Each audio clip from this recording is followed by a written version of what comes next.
Hey guys, Stephen here from Vanguard Tactics, and in this video I'm going to be covering all things the Phoenix Rising. Now I'm going to be covering everything that was probably missed. Now I've been an avid Eldari player, Eldar, Craftworld, Drakari, Harlequins, Ynnari player for pretty much ever since I got into 40k. That was at the dawn of 8th edition.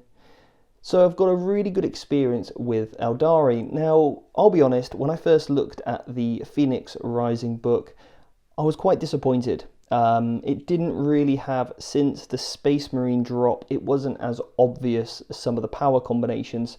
So I'm going to do a 3-part series. Now, this first part is covering all things Craftworld.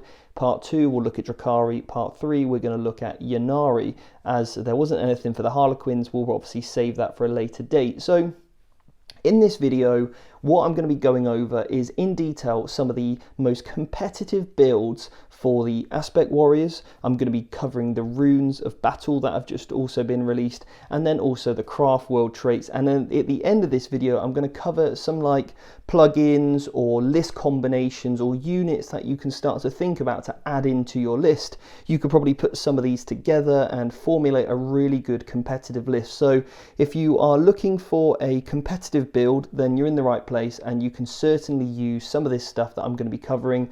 I'm also going to be touching on some of the stuff from the Vigilus Defiant book, so if you haven't got that, you can pick that up, but I'm going to be covering some of the tactics anyway, some of the combos, warlord traits, all that good stuff to sort of merge all these things together. So we've got the Phoenix Rising with the Craftworld book, and then also Vigilus Defiant. So hopefully somewhere in there we can get something really cool and unique for your own homebrew craft world, but it's certainly given play to some of the very popular or were popular units, and we can hopefully bring these back into play now. And obviously with chapter approved around the corner, we might even see a good points drop. So without further ado, let's jump in and let's first of all take a look at some of these craft world traits, and then we're going to dial it back. Okay, so I'm not going to cover all of them, I'm just going to cover the good ones.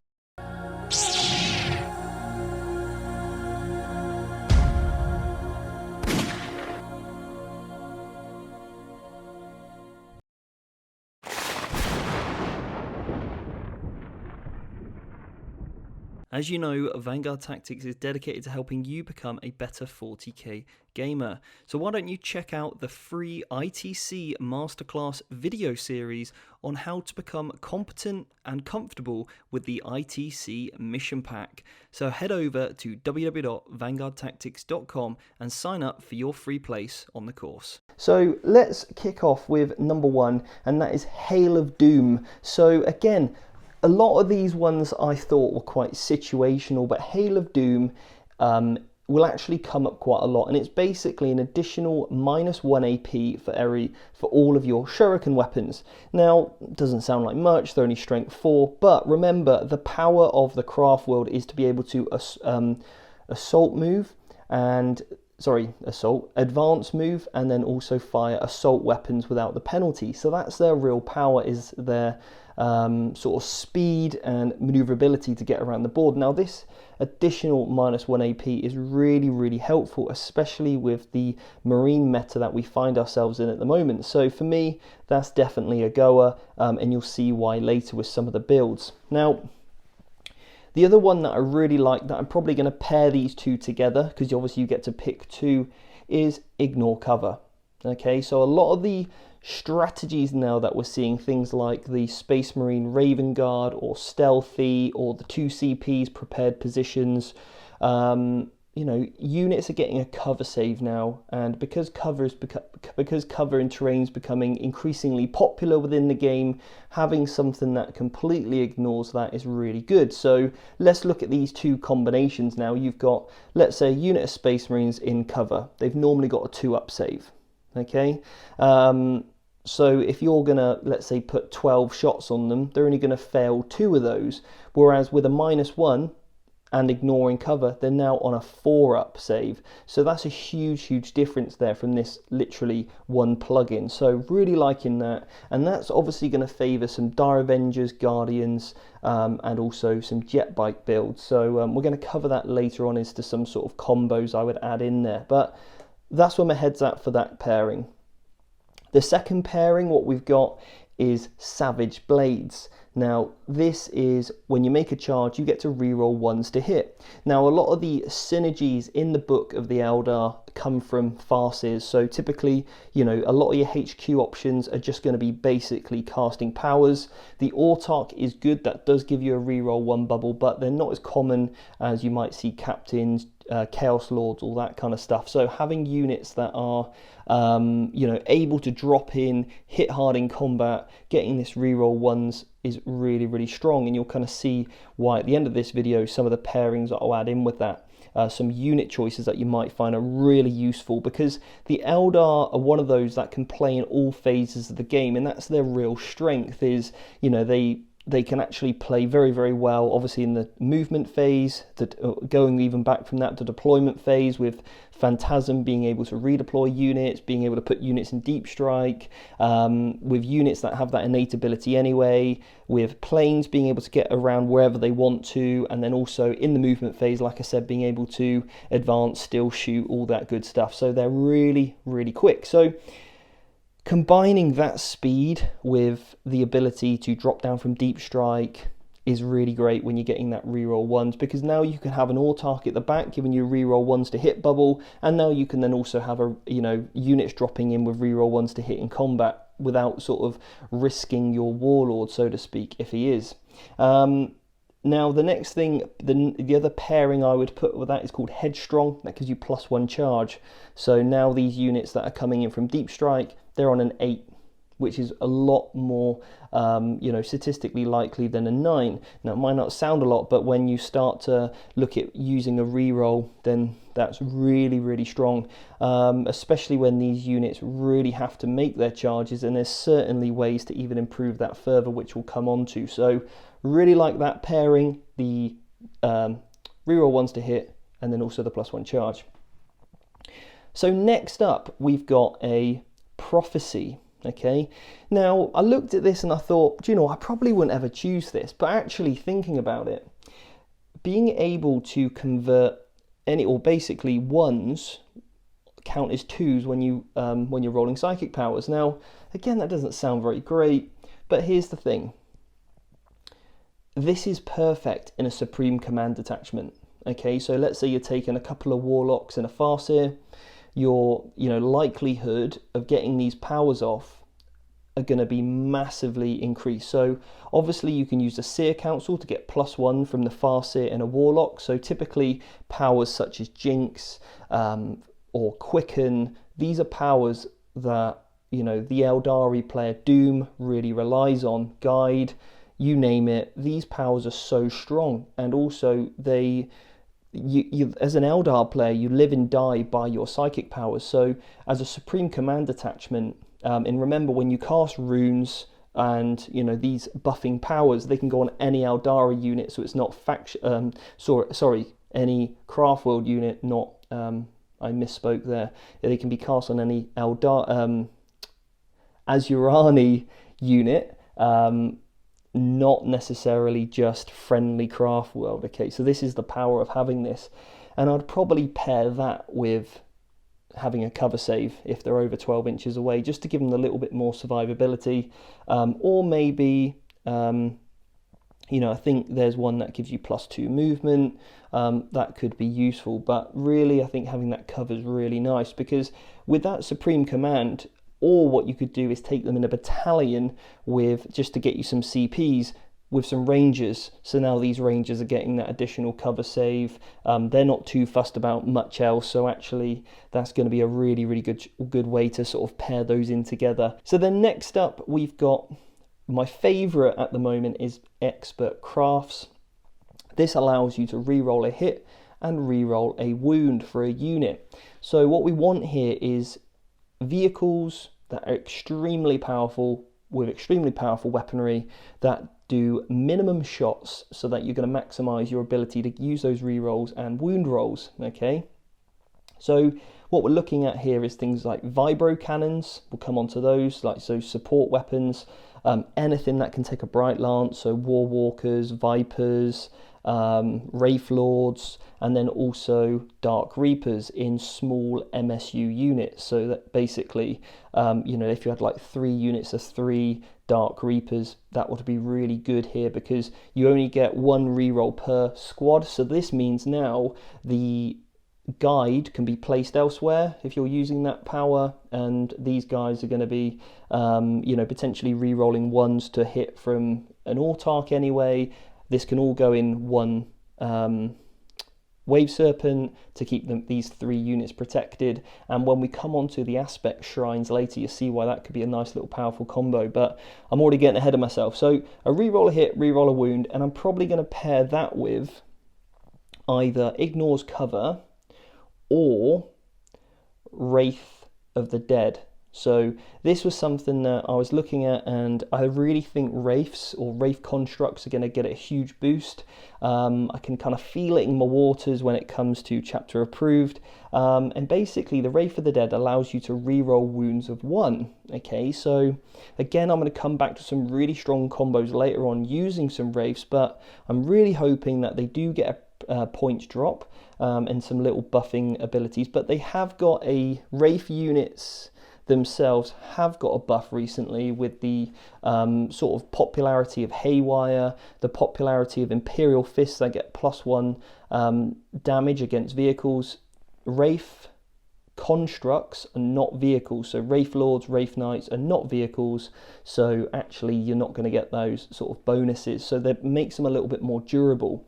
So yeah, reroll the wounds of 1 is fantastic. When you pair that, means obviously you can, you know, take 2 bright lances on a Wraith Lord, for example. 1 should hit. If you roll a 1, the Autarch gives you or the Spirit Seer gives you reroll 1s anyway. If you roll a 2, then you can use the 1 your 1 reroll. Then when you're wounding, then 1, if you roll any 1s, you're getting that reroll, and then the other 1 could be rerolled anyway from this innate ability. So it just means then the likelihood of being successful with these shots is fantastic, which means you can put Doom somewhere else and really maximize your shots, because sometimes the weakness with the Eldar is once you've doomed a unit, everything else, once that unit's killed, becomes a little bit redundant. So now having this inbuilt reroll 1 is really, really powerful. So I really like that. The other thing that you can do is kind of pair that with you know, things like Ignores Cover, like I said, or whatever it might be, or maybe to get a cover save yourself if you need the extra durability. So it really depends there. So they're my kind of, just to quickly recap, we've got Hail of Doom -1 AP and Ignores Cover, really good for lots of shuriken weaponry. You've got your reroll 1s in the fight phase if you charge, and +1 charge, so more like a combat orientated detachment. And then you've got your psychic buffing and cover save to make your psychers a little bit more durable, and also make sure that their powers go off maybe in another detachment. And then you've also got a reroll a hit, reroll a wound, and you know, whatever else you have depending on your unit choice is another. So we've got 4 kind of typical builds there that I really like the look of. Okay, and you've still got your Elatoc flyers, which are extremely powerful anyway, and I think that's going to be kept. You know, 3 Crimson Hunter Exarchs is a Elatoc, perfect anyway. So we've kind of got lots of things to play with here. All right, so anyway, let's quickly dive in now to the runes. This is the new psychic power, and you basically swap out Smite for one of these powers, which is really cool because basically your a couple of key things to note: that the Craftworld get a stratagem to allow you to cast an additional psychic power. Really good now, because often Smite won't be in range, and you can play one of these more defensive abilities or debuffing abilities from, you know, being further back, because you don't want to risk your psychers getting hit when you get that close with an 18. So the next one as well is Warlocks. Their Smite's only 1 damage. So get rid of that, put a rune in, and you're going to be a lot more powerful. And then also Hemlocks as well can do the same. So it gives them some debuffing capabilities and also some buffing capabilities with these runes, and get rid of their Smite. So yeah, it depends on your playstyle and what you need these units to do. But there's lots of synergies here coming in. So let's cover some of these now. We've got Ghost Walk, cast on a 6. Any unit within 6 gets +2 to their charge. So earlier I mentioned one of the traits that I really like, +1 charge. Now you're getting a unit with a +3. Okay, so now you only need to roll a 6. And remember, you can still use a CP reroll for that. So incredibly powerful there. You're having units dropping in from Deep Strike only needing a 6 to their charge, which is more than likely to happen. So absolutely fantastic. You've got Focus Will, cast on a 6, +2 to your deny range. Now you're thinking, well, that might not be great, but that on a Hemlock, that goes in and all of a sudden's got a 24-inch aura in your enemy lines with a +2 to deny. If they've got something like an Arrowman, or they've got, you know, some really powerful powers there that kind of have to go off in order to make their list do its thing, then you've got a really good chance of stopping that. So that's absolutely fantastic. So really like that one on something like a Hemlock or a Warlock potentially. And then we've also got this one, casts on a 4. You can select a unit and you can re-roll a hit, a wound and a save with that unit. So again, this pairs really, really nicely now with the other ability that allows you to re-roll a hit in a wound. So now you've got a unit that can re-roll 2 hits and 2 wounds. So for example, if you've got a unit of, I don't know, Dark Reapers, and you've got a 3-man unit, a couple should hit anyway, but then you're getting the 2 hits and the 2 rerolls to wound, so the likelihood of being successful is just massively increased. Or potentially on a Fire Prism or a Crimson Hunter Exarch, which is only getting a few hits, a few shots anyway, but extremely powerful. Getting those rerolls to hit and wound is absolutely fantastic now. So yeah, really like those 3. So moving on to these Aspect Warriors and the Aspect ability. Now this is something that has to be changed on their data sheet, so you'll have to note that on your list construction. As far as I'm aware of at the moment, I could be wrong, but typically that's what I would do anyway. So let's quickly go through these. You've got the Fire Dragons, and just before I go on to these, the Aspect Warriors, essentially what you've got is a table there which you swap your normal ability that only affects the Exarch, and you can change them for ones that affect the Exarch only or ones that affect the entire unit. And what you can do is also, there's a stratagem to keep your general one and then have an additional one. But what I really think is much more powerful is when you pick one of the ones that affects the entire unit rather than just the model himself, with maybe one exception. So we'll come on to that. So Fire Dragons, I really like the 3d6 advance, and you discard the lowest 2. Really, really like that.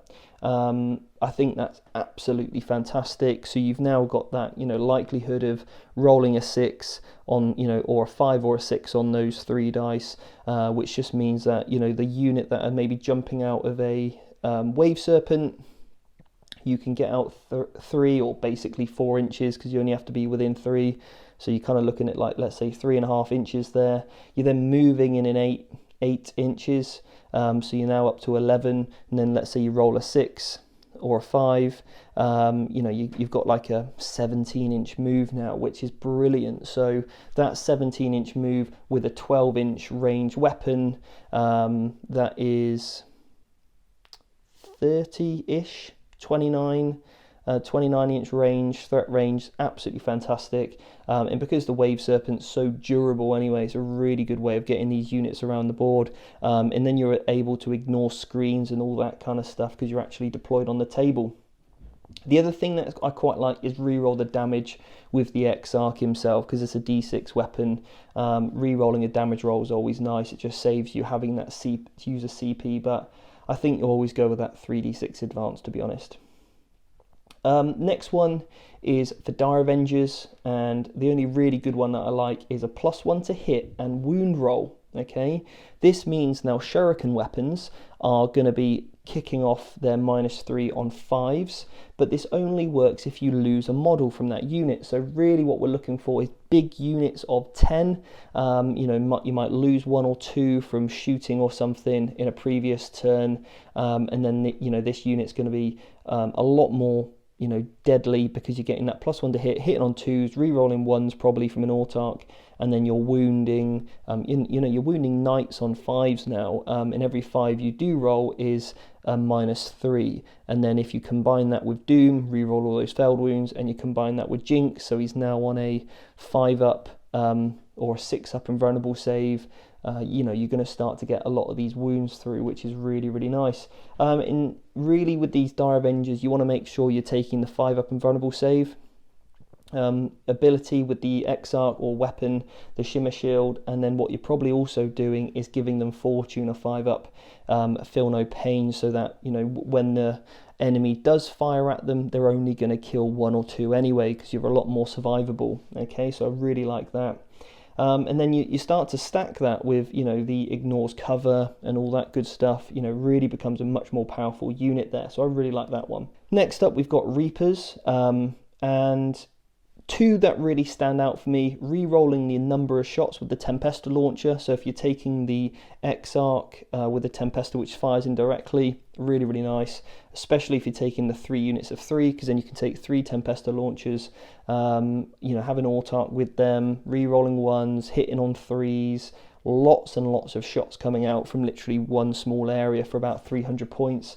So I think that's nice, you know, and when you're combining that with ignores cover, and maybe like re-roll a hit, re-roll a wound, really, really good. And then the other 2 have obviously got the rockets. And then also the other one I like, if you're going to go for straight rockets and straight damage, and you've got the ability that allows you to re-roll a hit and a wound, then I'd probably go for a missile launcher on the Exarch and then give him the +1 attack. So now he's giving out 2 missile shots himself. Again, really, really good. Or even with a standard Reaper launcher, at the strength 8 profile, minimum 3 damage. That's really nice, because that additional extra shot is like having another Dark Reaper, and as they're about 33 points each, that's quite a powerful ability just within essentially what you're getting for free. Banshees next up. The only one I'm probably ever going to take is a 5+ Feel No Pain. I tested this out the other day, and actually, because this unit is just, their goal is to get in, wrap a unit, keep it there, you know, tie up lots of things. They need to survive for a long time. So giving them the, you know, 5-up and Feel No Pain was really, really good. They managed to stay in combat with a unit of intercessors for about 2 turns, which was actually more than I expected, and kind of allowed me to use the rest of my units to mop up the game. So yeah, really like the 5-up Feel No Pain, just to make them a lot more survivable. Swooping Hawks next. These guys I really like. Number 1, Exarch power, so that if he overwatches, then the unit charging you is at a -2 to their charge. Really, really good. Swooping Hawks for me have always been a fantastic screening unit. I think a lot of people use them as a harassing unit, but I think as a screen they're really powerful, just with that fly ability to, you know, fall back out of combat. So what I'm thinking is 3 units of 5 of these, you know, maybe you're filling out a brigade or something, and you have these on your front line, orcs to jumping down, you know, they're now -2 to their charge, makes that charge a lot harder. Or maybe Gene Stealer Cult, whatever it might be, something that's trying to get in your face, and if they do make that charge and don't kill you, then you can just fly away because you can't be wrapped. So yeah, really like that ability. Next up, the Scorpions. Again, an elite choice here, so very, very cheap for what they do, and if they're on terrain, then they get a -1 to hit. So, you know, if you're pairing that with, let's say, you know, a Laytok with already a -1 to hit, so now you've got, for example, Scorpions that are -2 to hit stock. They get a 3+ armor. They get an extra buff to having a cover save. So yeah, really, really like this, and I'd probably put them as maybe engineers on your backfield, because they're going to be really survivable and your opponent's probably not going to bother to shoot them. So yeah, really like those, and they're cheapest chips to fill out that brigade slot, so kind of like that. and I can see some versatility there, is like even backfilled holders. So yeah, really, really good. Next up, we've got Shining Spears. These are one of my favourite units. I love the speed, I love how hard they can hit, and when you can like put lots of powers on them, like a 5 at Feel No Pain, all that good stuff, really, really powerful. So two that really stand out to me. One of them is +1 charge, so now you can add that with the rune, and you can add that with the ability of the Craftworld. So now you've got Shining Spears with +4 to their charge roll. Absolutely brilliant. You know, we now know like repulsors are extremely popular with this -2 to charge. So even with a -2, you're still getting +3 to your charge roll anyway, which just makes this unit so likely to make their charge from deep strike. And because they are quite vulnerable, you don't want them shot at. Keeping them in reserve is absolutely brilliant, knowing that they're more than likely to get this result off. And again, if you really want to harass backfield, then maybe put that power on the Hemlock so that he can fly over, give that aura to get the extra charge, and you can use it off a Hemlock as well, rather than just a Warlock that you might not want to sacrifice. So yeah, this kind of brings into play a little bit more, or other shenanigans, or maybe you take the I don't know, like other units that, you know, you put one in Deep Strike, a Warlock or something, to come down with the Warp Spider, with these Shining Spears. Warp Spiders, they've got that ability to redeploy, which I really, really like. Just, you know, come down from Deep Strike, save that till maybe turn 5 or turn 6 when you want to just jump on, you know, your enemy's objective, get line break or recon or something. Absolutely brilliant for late game, so I really like that. One thing I did forget to mention is that with the Exarch, with the Shining Spears, you can give him a 3++ in shooting, so you can cast Protect on him. Now he's got a 2+ save, and what you could also do is give him the power to get a reroll to hit, wound, and a save. So now you've got a 2+ save from shooting that you can tank everything. You get a free reroll anyway, and maybe the next one you roll, you CP reroll, and that, you know, should hopefully, with, you know, 5 at Feel No Pain on it, everything else, keep him alive, and just keep your entire squad alive basically with Protecting Fortune. So that's a nice little combat if you're gonna, a nice little thing if you can actually deploy them on the board rather than put them in Deep Strike for that extra survivability. So it depends the way you want to play it. Giving them basically ignores moving and heavy weapons, so they're now just hitting on 2s, and you get rid of their innate reroll 1s, but because it's so easy to have an Autarch on a Skyrunner moving around with them to give them the reroll 1s to hit, I really like that. So yeah, I'd be looking probably to go with that one, or if I was up against lots of you know, vehicles like repulsors, I'd go maybe +1 damage. So yeah, that's really nice as well, because again, the Crimson Hunters, they want to be shooting anything with the fly keyword anyway, so getting +1 damage against units with the fly keyword as well is kind of all coming together. You know, Iron Hands, you love their planes. Repulsors are extremely popular. Ravagers, you know, having even things like Harlequin bikes there, so the, you know, your star cannons now are a minimum 2 damage, maybe 3 or 4 damage. Really, really good, and just the likelihood of just taking those units off the board are absolutely brilliant. So again, it depends on your army build, what you need these Crimson Hunters for in your list if you're going to take 3. But yeah, really, really nice, those.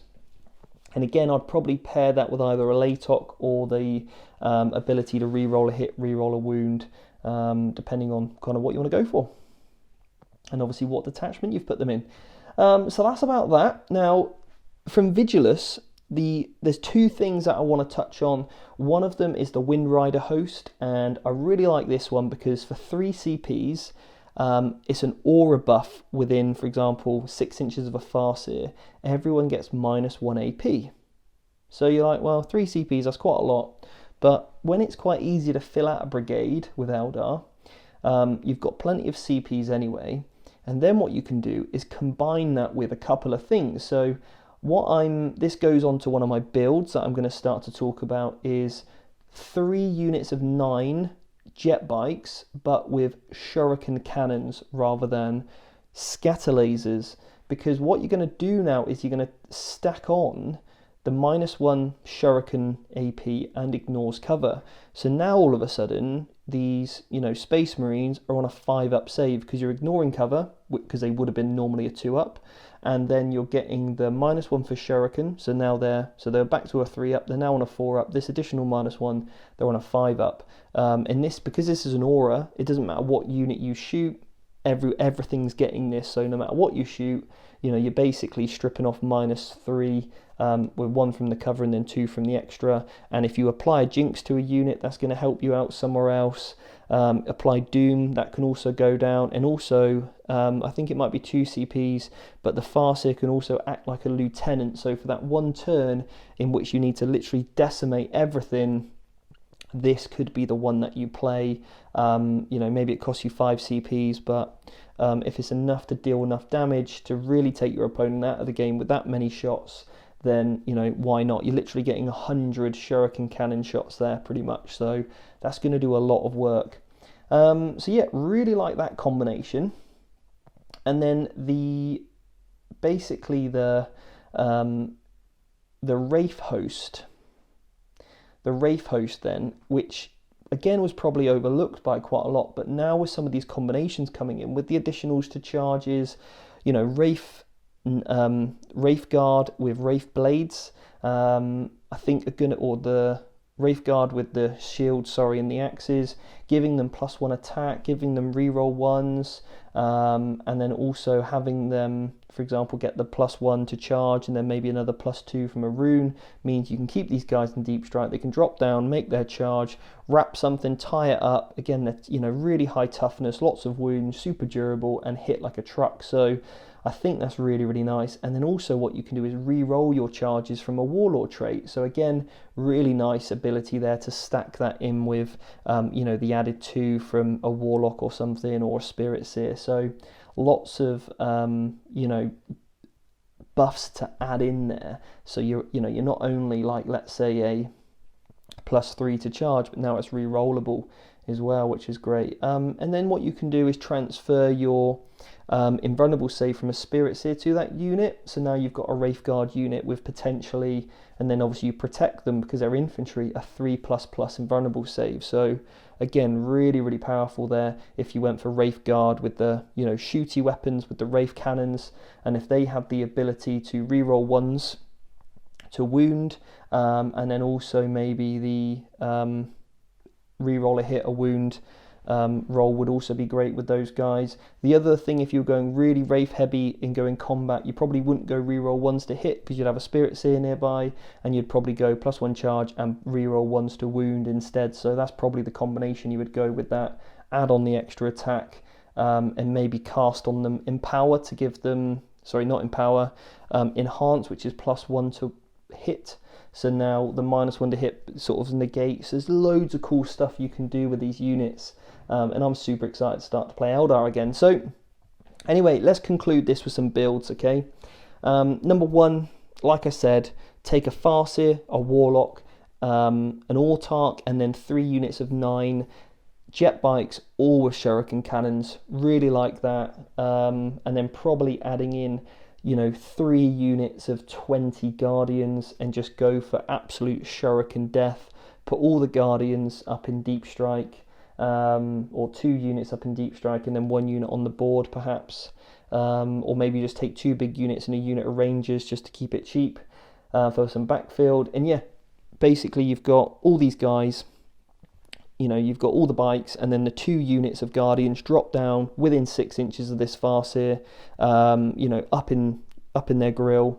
Really, really strong. So that's one build that I'd probably like to see.